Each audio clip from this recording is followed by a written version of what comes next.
Que la paix, la miséricorde et la bénédiction d'Allah soient sur vous. Cours numéro 16.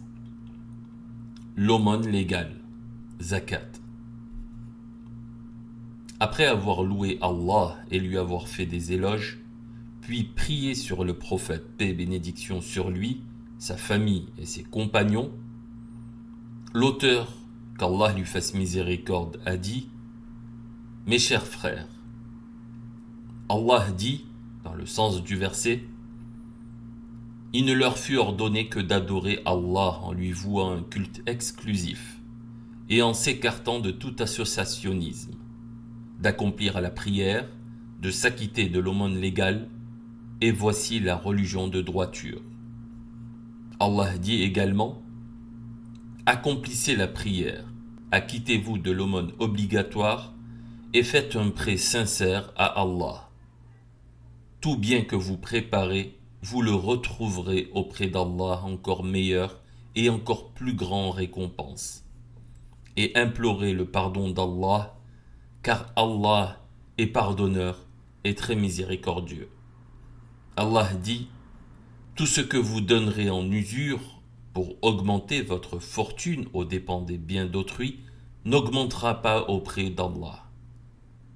Mais ce que vous donnez comme aumône légale, zakat, tout en cherchant le visage d'Allah, alors ceux-là verront leur récompense multipliée. » Les versets sur l'obligation de l'aumône légale sont très nombreux. Quant au hadith, Abdallah ibn Umar rapporte que le prophète, paix et bénédiction sur lui, a dit « L'islam est construit sur 5 piliers. Unifier Allah, accomplir la prière, s'acquitter de l'aumône légale, jeûner le ramadan et faire le pèlerinage. » À un homme qui demanda le pèlerinage et le jeûne de ramadan, Abdallah ibn Umar, qu'Allah l'agrée lui et son père, répondit « Non, jeûner le ramadan, puis le pèlerinage. C'est ainsi que je l'ai entendu du messager d'Allah, paix et bénédiction sur lui. » Hadith rapporté par Muslim. Et dans une autre version, témoigner que nul ne mérite d'être adoré en dehors d'Allah et que Mohammed est le messager d'Allah. Ainsi, l'aumône légale est un des piliers de l'islam et l'un de ses plus importants fondements. Allah l'associe à la prière dans le Coran à de nombreuses reprises. Les musulmans sont unanimes pour affirmer son caractère obligatoire. Quiconque rejette son obligation en connaissance de cause devient mécréant et sort de l'islam, et quiconque refuse de la verser entièrement ou en partie fait partie des injustes qui sont menacés du châtiment et de la punition d'Allah. La zakat est obligatoire sur 4 catégories de biens. Premièrement, les céréales et les fruits, qui se conservent sur une longue durée, qui sortent de la terre en vertu de la parole d'Allah, dans le sens du verset « Ô vous qui avez cru, dépensez une partie des bonnes choses que vous avez gagnées et des récoltes que nous avons fait sortir de la terre pour vous. » Allah dit également « Et acquittez-vous de leur aumône le jour de la récolte. » Le prophète, paix et bénédiction sur lui, a dit « Les produits qui sont arrosés par l'eau de pluie ou de façon naturelle seront prélevés au 10e. Quant à ceux qui sont arrosés manuellement, en transportant l'eau à dos de chamel par exemple, ils seront prélevés au 20e. » Hadith rapporté par Al-Bukhari et Muslim. La zakat n'est obligatoire que lorsque son plafond, qui est de 5 wisqs, est atteint. Le prophète, paix et bénédiction sur lui, a dit « Il n'y a pas d'aumône légale pour les grains ou les dattes jusqu'à ce qu'ils atteignent 5 wisqs. » Hadith rapporté par Al-Bukhari et Muslim. Un wisq équivaut à 60 sa'as prophétiques. Le plafond est donc de 300 sa'as et un sa' est égal à 2040 grammes, c'est-à-dire 2 kg 40 grammes. Le plafond de l'aumône pour du froment de bonne qualité est donc de 612 kg. Il n'y a donc pas de zakat en dessous de cette quantité. La quantité qui sera prélevée sera donc d'un dixième si la récolte a été arrosée par de l'eau de pluie et d'un vingtième si elle a été irriguée manuellement. Les fruits qui ne se conservent pas et les légumes, comme la courge par exemple, ne sont pas soumis à la zakat. Omar, qu'Allah l'agrée, dit « Les légumes ne sont pas soumis à la zakat ». Ali, qu'Allah l'agrée, a dit « Les pommes et autres ne sont pas concernés par la zakat ». En effet, elles ne rentrent pas dans la catégorie des grains ni des fruits qui se conservent. Par contre, s'il les vend et que l'argent gagné atteint le plafond, il devra alors s'acquitter de la zakat sur le bénéfice, s'il le conserve durant une année hégirienne. La deuxième catégorie de biens, les bestiaux, qui sont les chameaux, les bovins, les ovins et les caprins, à condition qu'ils soient consacrés à la production de lait et à la reproduction, et qu'ils aient atteint le plafond. Ce plafond est de 5 chameaux, ou 30 bovins, ou 40 ovins. Si la bête est indépendante, c'est-à-dire qu'elle se nourrit seule, en mangeant de l'herbe ou autre, sans intervention humaine, pendant une année ou plus, elle sera soumise à la zakat. Par contre, si elle est nourrie par son propriétaire, elle ne sera pas soumise à la zakat, à moins qu'elle soit consacrée à la vente et au commerce. Dans ce cas, elle sera considérée comme une marchandise et sera donc concernée par les règles qui la régissent. Son propriétaire devra verser la zakat, qu'elle se nourrisse seule ou par l'intervention humaine, et qu'elle soit vendue seule ou avec d'autres marchandises lorsque le plafond est atteint.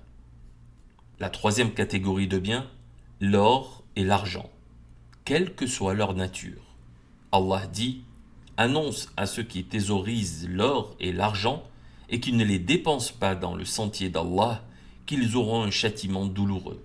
Le jour où ces trésors seront portés à incandescence dans le feu de l'enfer et qu'ils en seront cautérisés sur leur front, leurs flancs et leur dos. On leur dira « Voici ce que vous avez thésaurisé pour vous-même.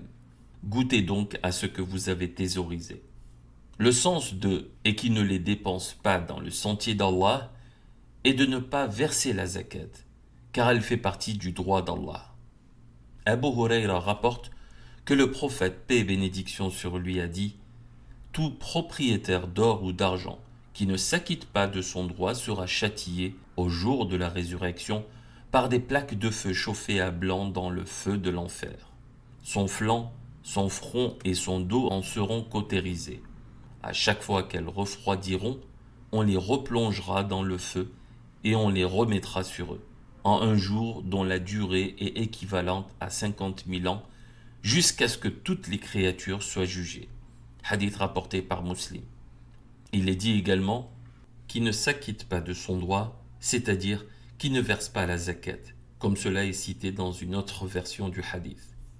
La zakat sur l'or et l'argent est obligatoire, qu'il soit sous forme de monnaie, de métal, de bijoux qu'ils soient portés ou prêtés ou autres, en vertu de la portée générale des preuves qui ordonnent cette zakat. Abdallah ibn Amr ibn al-As, qu'Allah l'agrée, rapporte d'une femme qui est venue trouver le prophète, paix et bénédiction sur lui, en compagnie de sa fille qui portait 2 bracelets épais en or. Le prophète, paix et bénédiction sur lui, a dit « Te réjouirais-tu si Allah te les remplaçait par 2 bracelets de feu au jour de la résurrection ?» Elle les retira alors et les donna au prophète, paix et bénédiction sur lui, puis dit « Ils sont pour Allah et son messager ». Hadith rapporté par l'imam Ahmad et jugé faible par Al-Albani. Aïcha, qu'Allah l'agrée, rapporte « Le prophète, paix et bénédiction sur lui, entra chez lui et vit que je portais 2 bagues en argent. Il me dit « Qu'est-ce que ces 2 bagues ?»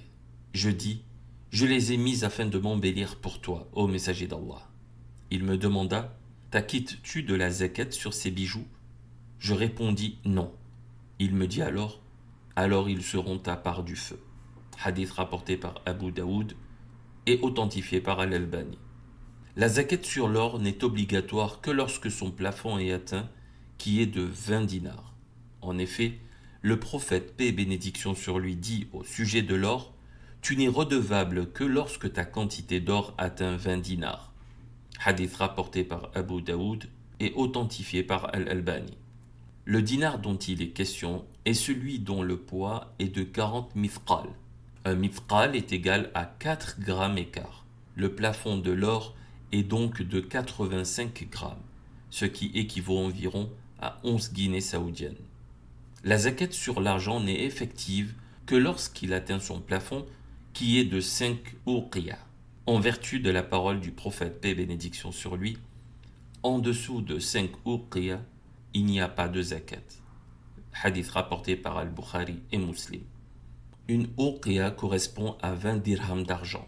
Son plafond est donc de 200 dirhams, c'est-à-dire 595 grammes d'argent, qui équivalent à environ 56 riyals saoudiens.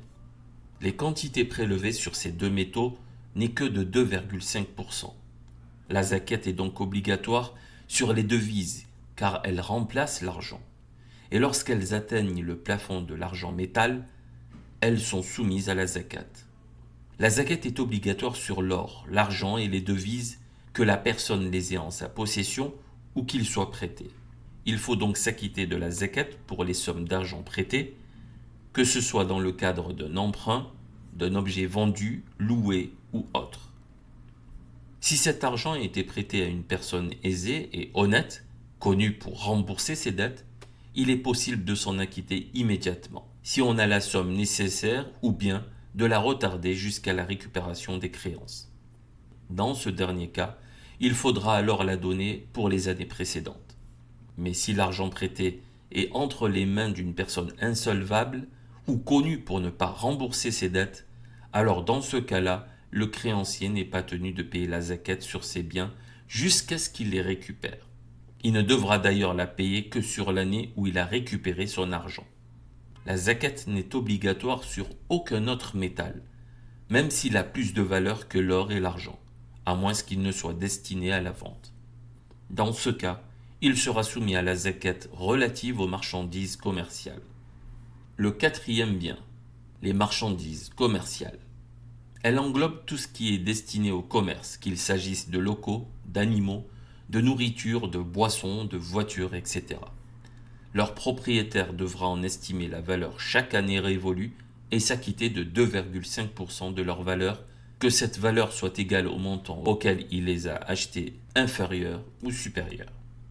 Les épiciers, mécaniciens, carrossiers et autres réparateurs qui possèdent du matériel en grande quantité devront faire un inventaire minutieux de leurs marchandises afin d'en connaître la valeur et d'en payer la zakat.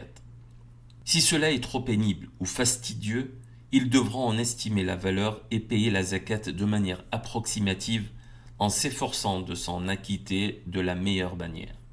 La zakat n'est pas prélevée de tout ce que possède le musulman comme nourriture, boissons, lits, appartements, animaux, véhicules, vêtements et autres, à l'exception des bijoux en or et en argent, en vertu de la parole du prophète, paix et bénédiction sur lui. Le musulman n'est pas tenu de verser la zakat sur son domestique ou sur son cheval. Hadith rapporté par Al-Bukhari et Muslim. Il en est de même pour les locaux ou les véhicules qui sont destinés à la location. Par contre, il faudra s'en acquitter sur les bénéfices engendrés, propres ou associés à d'autres richesses, s'ils atteignent le plafond pendant une année révolue.